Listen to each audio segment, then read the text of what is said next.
Murky Water, A Tale of Geralt of Rivia. Part 1. The Contract.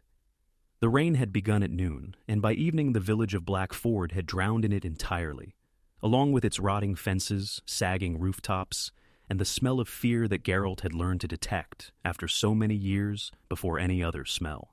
He rode Roach through the only gate the village had, which served more as a monument to its former self than any real barrier. The right panel hung from a single hinge. The left was propped up with a pole. A lantern hung from the pole, and in its light, Geralt caught a glimpse of faces, sullen, tense, wearing that particular expression he privately called peasant grief. Not sharp, not tearful, but thick and habitual, like an old callus. The tavern was called the Golden Carp, ironically it seemed, since there was neither gold nor carp inside, only sour beer, soot stains on the low ceiling, and three men who stared at the Witcher with the look of people who had been waiting for the inevitable for several days now. "Witcher?" asked the oldest of them, a man with a purple nose and a woodcutter's hands. "No," said Geralt, pulling off his cloak and hanging it on the hook by the door. "Ironmonger." The man blinked, then decided not to take offense. "My name's Wojtek. I'm acting elder here. You come about the notice?" "About the notice," Geralt confirmed, taking a seat at the table nearest the fire. "Drowners. 3 drowned in the past month. 2 missing. Payment, 30 crowns. 25, Wojtek said quickly. Geralt looked at him. 30, he repeated evenly. "Or I sleep here tonight and ride on tomorrow." Wojtek exchanged a glance with the other 2 men. One of them, tall, with a wispy little beard, gave an almost imperceptible nod. 30, Wojtek agreed reluctantly. "But only if you deal with them properly. We need to get back to trading here. The dock's been idle, the fishermen won't go near the water, and there's a fair in Vizima in a month." "Tell me about the water," Geralt interrupted. The lake was called the Dark Bowl. Geralt had heard of places like it. Still water, barely any current, silty and opaque at the bottom. A perfect place for drowners. The undead turned up there on their own, without any particular reason beyond the general dampness of the world, and the number of unburied corpses in the area, which in these parts was apparently considerable. The first body had been found 3 weeks ago. A young fisherman, Lukash, 12 years old. He had gone to check his nets and never came back. The body was pulled out 2 days later, blue, with claw marks on the ankles. Then a man from the mill who had waded in to repair the weir. Then a woman from a neighboring village who had come to do her washing. "And the 2 missing?" Geralt asked. Wojtek hesitated. The tall one with the wispy beard again communicated something to him with a glance. "They're not ours," Wojtek finally said. "Whose then?" A long pause. "From the bog," said the third man. He had been silent until now, and had clever, unpleasant eyes. "Bog folk came for water. 2 of them didn't come back." "Bog folk," Geralt repeated. He knew the word. In the northern kingdoms, they were called by various names. Swamp men, bog dwellers, sometimes the slur toad people, non-humans, distant kin of the water kobolds, small green creatures standing knee-high to an adult, living in the bogs to the west of the village, peaceful for the most part. Sometimes they traded with humans, rare herbs, bog pearls, forest mushrooms with unusual properties. Sometimes they didn't trade, and then they simply ignored one another. "Have you spoken with them?" Geralt asked. "We don't talk to bog filth," Wojtek snapped. "And there's no need for you to either. Your contract is the lake. The bog folk are none of your business." Geralt picked up his mug of beer, looked at it, and set it back down, untouched. "Fair enough," he said. "The lake, then." Part 2. The Dark Bowl. He went to the lake at dawn, when the fog lay over the water, thick as a blanket. He left Roach tied at the tavern. The mare was smart, and wouldn't go near water in places like this on her own. The bank turned out to be shallow, overgrown with sedge. Geralt walked slowly, reading the tracks, human ones, blurred by rain, and others, broad, 3-toed, with webbing between the toes. Drowners. No fewer than 5, maybe 7. He drew his Witcher's medallion, a silver wolf on a chain, and felt a faint trembling. There was undead in the water, and there was a lot of it. Geralt sat down on a fallen tree at the water's edge, closed his eyes, and settled in to wait. Drowners are lazy creatures. They don't attack on the bank unless they must. They need water. They need prey that has waded deep enough. So Geralt simply waited until he felt something watching him. It came from the water slowly, swaying. greenish-gray, bloated, with milky eyes without pupils. An old drowner, one that had ruled the dark bowl for more than a year. Behind it, at a distance, two younger ones. Geralt half rose but did not reach for his sword, because at the old drowner's feet, on either side, stood two figures, not drowners, bog folk. Green, small, with large eyes the color of pond scum. One was holding the other's hand. The second appeared injured and was barely keeping upright. Both were looking at Geralt with an expression he had never expected to see beside a creature like a drowner. They were hiding behind it. Geralt lowered his hand. "Well," he said aloud, "there's something you don't see every day." It took time and a certain amount of patience, which Geralt always had in exactly the right measure, no more and no less. The bog folk spoke their own language, guttural, bubbling, like the sound of water in a pipe. But the elder among them, who was called something like Vak, knew a few words of common, enough to explain. The two missing bog folk hadn't drowned. They had been killed by people from the village. It had happened a week ago. A group of 4 men, Geralt had seen the type, young, mean, certain of their own impunity, had caught 2 of the small creatures near the bank and beaten them with clubs. They said they'd been getting too close to the village. They said they'd been stealing fish. They said it was just because. One was stomped to death. The other died later, out in the bog. The survivors had fled in panic to the lake, the only place that seemed safe to them, because humans never came there. There they had encountered the drowner. It hadn't touched them, whether because it was full or because it sensed something with its inhuman instincts. "People want to kill all of us," Avak said in broken common. "Drowner, not killing. Drowner, also afraid of people." Geralt looked at the old drowner. It looked back at him with its milky, colorless eyes, without malice, without fear, simply with the weary distrust of a creature that had outlived many a monster hunter.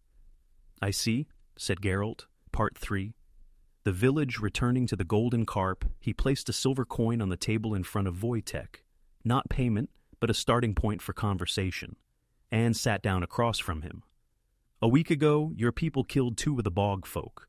Wojtek didn't say no. Wojtek said they had it coming. "How so?" "Creeping around where they're not wanted. We have children here. We have livestock. Filth like that should know its place. Bog folk aren't filth. They're non-humans. There's a difference." "Not to me," Wojtek said calmly, and there was something in that calm worse than hatred, indifference, routine. Geralt had encountered it often and never liked it. "Then let me explain something," Geralt said. "The drowners started attacking people 3 weeks ago. The bog folk were killed a week ago. That's not a coincidence." The tall one with the wispy beard twitched, barely noticeably, but Geralt noticed. "The drowners were here first. The drowners showed up after your fishermen started dumping waste into the water on the western bank," Geralt said. "Right where the bog folk set their weird traps. The drowners came for the carrion. The bog folk lost their stretch of shore. They came to yours because they were starving. Your people killed them. Now the rest of the bog folk are frightened and angry, and they've stirred up the lake bed, and the drowners are hunting more aggressively because everything in the shallows has scattered." Silence. "You're saying this is our fault?" asked the man with the clever, unpleasant eyes. Geralt knew his name now. Radosh, a former soldier by his bearing. "I'm saying it's a chain," Geralt said, "and the only way to break it is to understand where it started." "And what are you proposing?" Wojtek asked. "That we make peace with the bog toads? I'm proposing you pay me 30 crowns as agreed, and think once more about whether you want me to deal with the drowners, because there are 2 ways I can deal with them." "What ways?" "Kill them," said Geralt, "or remove the reason they're bothering you. The second will take longer and will require something from you. The first is quicker, but in 6 months you'll have drowners again, because nothing will have changed." Wojtek chose the first. Geralt had expected that. Part 4. Murky water. That night he returned to the lake alone. No silver oil on the blade, no bombs prepared, empty-handed. Hivak was waiting on the bank, wrapped in a piece of bark, with 2 other bog folk behind him.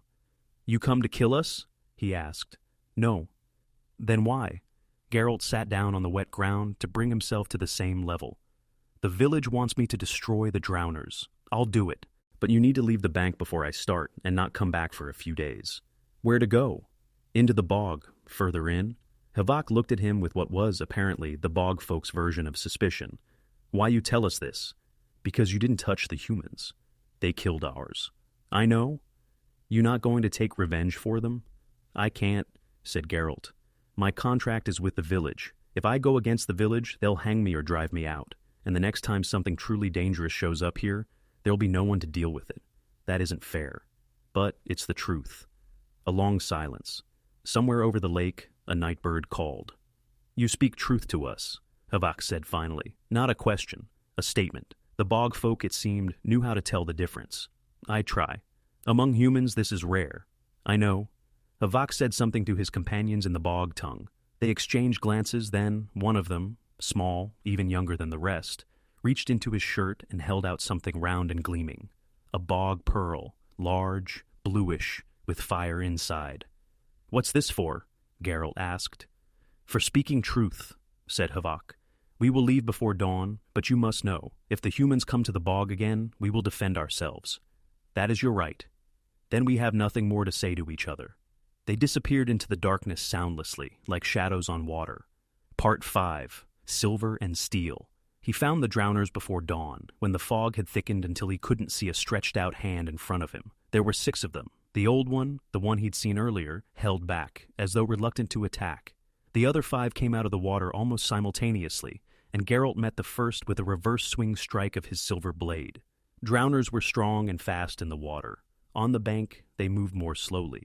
Geralt used the Ard sign, a powerful telekinetic blast, to scatter 3 of them before they could surround him, then hurled a devil's puffball bomb into the water.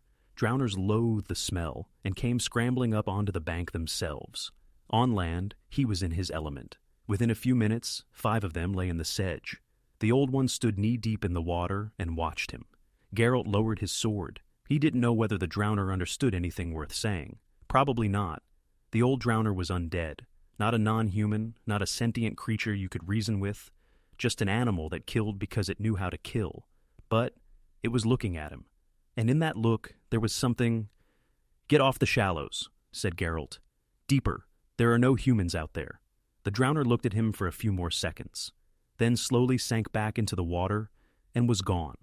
Geralt didn't know if it had understood. Maybe it had simply decided the prey wasn't worth the effort. Maybe something else. He didn't trouble himself with it. Part 6. Settlement. Wojtek handed him the coins in silence, counting them out with the same expression he probably wore when paying for funerals. Clean? He asked. 6, said Geralt.